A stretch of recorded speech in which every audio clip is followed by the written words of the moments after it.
All right, Everwind is already impressive on its own, but what if I told you there's a whole lot happening in this game that most players simply overlook? Yes, I'm talking about secrets, hidden details, and those behind-the-scenes development facts. Everwind has many more layers than what appears on the surface, and I guarantee at least one thing on this list will surprise you. So let's get started. When you find out who's behind Everwind, the project's ambition starts to make much more sense. Bohemia Interactive, the studio responsible for DayZ and the Arma series, joined forces with Enjoy Studio to create this game, and this partnership isn't just a marketing detail. It's a combination that directly explains why the game feels so serious about its survival systems. Bohemia has a very specific track record. DayZ practically defined the multiplayer survival genre as we know it today, and Arma has been a benchmark for decades when it comes to simulation and gameplay depth.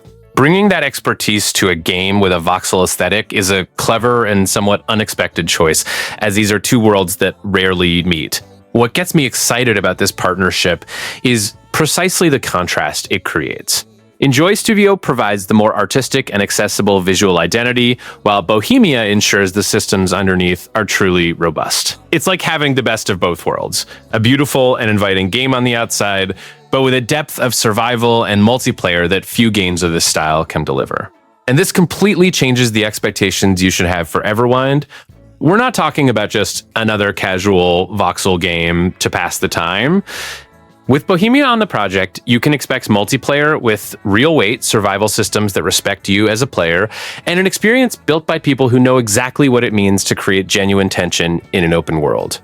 This partnership is one of the strongest reasons to keep an eye on this game. When someone describes a game as a mix of Minecraft and Skyrim, the natural reaction is a healthy dose of skepticism.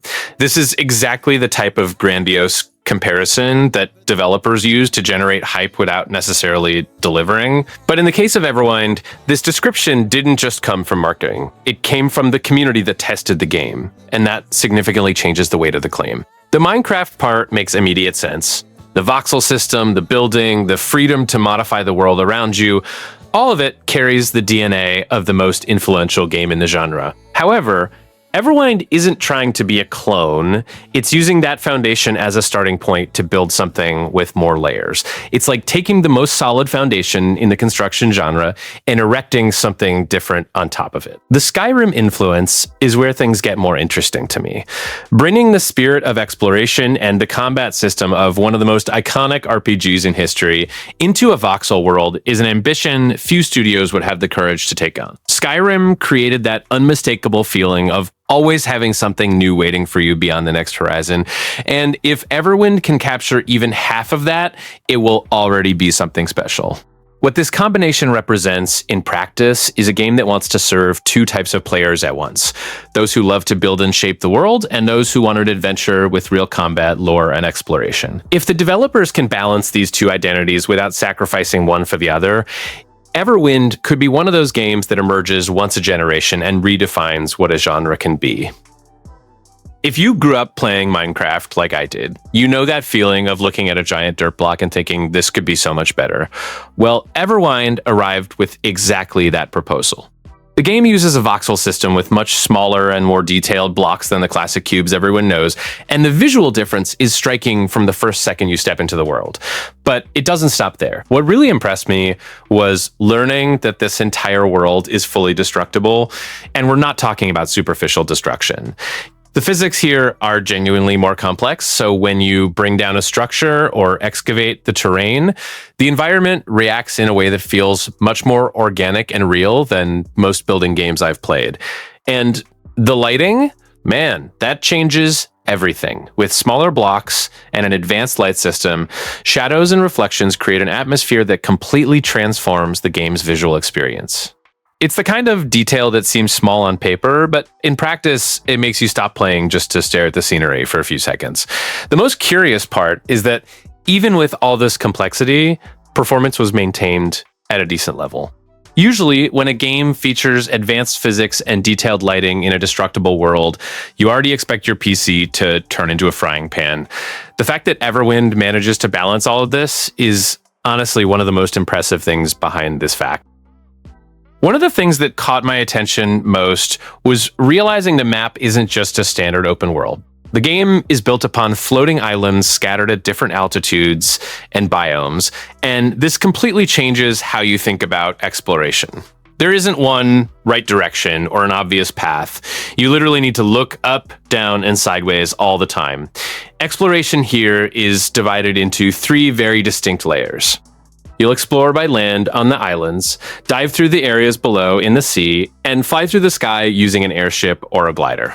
Each of these layers has its own resources, its own dangers, and its own gameplay rhythm, so it never feels like you're doing the same thing repeatedly. What I found most clever about this design was the difficulty progression tied directly to altitude. The higher you go, the more hostile the environment becomes.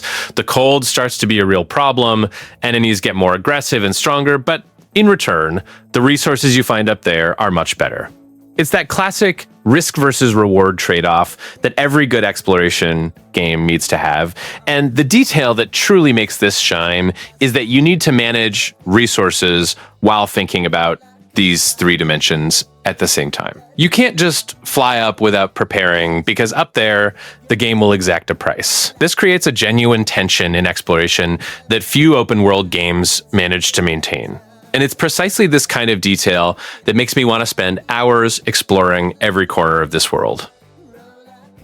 There are survival games that punish you for obvious mistakes, like forgetting to eat or entering combat unprepared. Everwind does something different and much more cruel. A storm appears out of nowhere and puts out your campfire, and that's when the game reminds you that fire isn't a decorative detail. It is literally the foundation of your survival. The system works like this. The campfire gives you a heat bonus that sustains several of your attributes at once. When you are warm, your stamina, recovery, and other resources function at the level you expect. But the moment that flame goes out, everything starts to drop. Not all at once, but gradually, which is worse than an immediate penalty because it takes you a few seconds to realize how much you're losing. What impressed me about this mechanic is that it forces you to think of fire as a real priority, not a secondary task you do when you have time. You start planning your exploration around where you can light a fire, what's nearby to fuel it, and if the weather looks stable enough to risk staying longer in the field. It's the kind of pressure that makes the world feel truly hostile. And this creates genuinely tense situations. You're in the middle of an important exploration, a storm hits, your fire goes out, and suddenly everything changes priority. The resource you were looking for no longer matters. Now the goal is to regain warmth before your attributes plummet completely. This kind of moment is what separates mediocre survival games from those that stick in your memory for a long time. When most people think of voxel games, combat is the last thing that comes to mind. You think of building, exploration, survival, but rarely a fighting system that actually requires you to pay attention. Everwind clearly wanted to change that perception, and the combat system they built will surprise many people who come in expecting something simple. What's in the game goes far beyond just attacking and dodging. You have light and heavy attacks, blocking, parrying, combos, and even a rune system that adds extra layers of strategy. But the heart of it all is stamina management, because every action consumes energy, and if you waste your resources attacking thoughtlessly, you'll be left vulnerable at the wrong time. This is exactly the difference between shallow combat and combat that teaches you something. The parry, in particular, caught my eye because it's a mechanic that demands timing and reading the enemy. It's not the kind of thing you master in the first few hours, and that's great. Games that give you powerful tools but require you to actually learn how to use them create a much higher satisfaction curve than those that spoon-feed you everything from the start. And the runes act as that element that personalizes your playstyle. Depending on how you combine them with your combos, you can create completely different approaches to the same encounters. This gives the combat system a long life because even when you already know the enemies, there's still room to experiment with new ways to face them. For a voxel game, this is genuinely impressive. There's a number that says a lot about a game even before it comes out. The number of people who added it to their Steam wishlist. And in Everwind's case, that number is hard to ignore. Nearly 300,000 editions before the full launch is a milestone that few independent or mid-sized games manage to reach, and it doesn't happen by accident. What this number represents in practice is a community that is already invested in the game before even playing a final version. These nearly 300,000 people saw something in the trailers, descriptions, or demos that made them say, "I want this," when it comes out.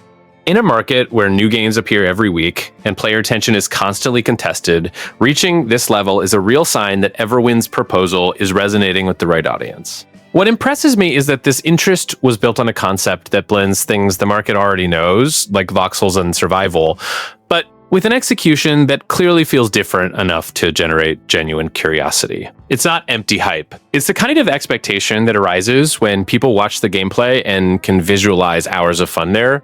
And for the studio, reaching launch with nearly 300,000 wish lists is a solid foundation. It means that on the day the game releases, there's already a ready audience waiting to buy. This kind of anticipation is what turns a good game into a real success, and Everwind has already built that foundation before even crossing the finish line. One of the first things that makes me want to dive into a new game is knowing if it has a world with a real history behind it, not just a pretty setting with a shallow explanation. And when I discovered the lore of Everwind, I was surprised by how much depth is hidden in this universe. Everything takes place in Earthia, a continent that was once whole and split into thousands of floating islands. This premise alone creates a world full of questions you want to answer while you explore. What makes the lore even more interesting are the three ancient civilizations that inhabit this broken world. You have immortal skeletons, steamers robots, and magical goblins, each with their own identity, their own history, and their own place on this fractured continent. These aren't generic factions created just for visual variety. They carry the weight of a world that was once different from what it is today. The detail I found most creative was the connection of each civilization to a specific type of crystal. The blue, yellow, and green crystals aren't just gameplay resources, they are the backbone of each people's identity. This creates a very clever visual language because when you find these crystals in the world, they immediately tell you something about who was there before you. And all of this together forms a lore that encourages exploration in a very specific way. You're not just hunting for resources or surviving. You're reading the ruins of a world that fragmented. Each floating island might hold a piece of the story of one of these three civilizations. And that transforms exploration into something much bigger than simply going from point A to point B. There are games that put you in a destroyed world just to justify the setting, without worrying much about why everything reached that point. Everwind is clearly not one of those games. The narrative premise here is direct and heavy. The planet was literally shattered into thousands of floating islands, and humanity survives scattered across these fragments, trying to understand what remains of everything that existed before. This alone creates an emotional weight that few survival games manage to establish right off the bat. What hooks me in this narrative is that mystery is the central engine of the experience. You're not just surviving for the sake of survival, you're exploring with a real purpose, to discover what caused this catastrophe. This completely changes how you look at every island, every ruin, and every trace of civilization you find along the way. Everything could be a clue, and that feeling of putting together a giant puzzle while you play is exactly what keeps exploration interesting for hours. The lost civilizations enter here as the emotional heart of the story. Each of them existed before the destruction, had its culture, its values, and its way of seeing the world, and now you find only the remnants of what stayed behind. Exploring these fragments isn't just about collecting resources. It's like reading chapters of a story that already ended tragically. This type of environmental storytelling is something the best games in the genre know how to use very well. And what makes it all even more impactful is that the catastrophe doesn't have an immediate answer.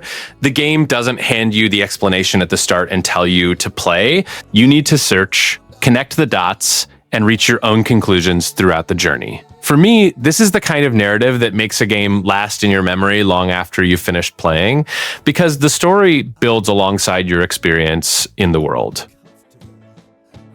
Most survival and crafting games follow the same formula for teaching recipes. You level up, unlock a list, and that's it. It works, but it's generic and completely disconnected from the world around you. Everwind made a much more interesting choice here, and when I discovered how the system works, I realized it's exactly the kind of detail that turns a common game into an experience that truly makes sense. Instead of conventional progression menus, the game gives you a scanning compass. You point it at broken objects or glows scattered across the environment, analyze what's in front of you. And that's how you learn to craft new items. The recipe doesn't come from an abstract experience system. It comes directly from the world you are exploring. It's a difference that seems small on paper, but in practice, it completely changes your relationship with the environment. What I think is brilliant about this mechanic is that it encourages you to pay attention to everything. A broken object in the corner of a ruin stops being mere decoration and becomes a learning opportunity. That discrete glow on the ground of an island might hide a recipe you don't have yet. The whole world becomes a teacher, and this creates an organic curiosity to explore every corner carefully. And this connects perfectly with Everwind's narrative proposal, which is a world full of lost civilizations and fragments of history scattered about. It makes total sense that the knowledge of how to craft things would be hidden in these ruins, waiting to be discovered. It's a system that respects the player's intelligence and rewards those who pay attention to the world around them, instead of just staring at progression menus.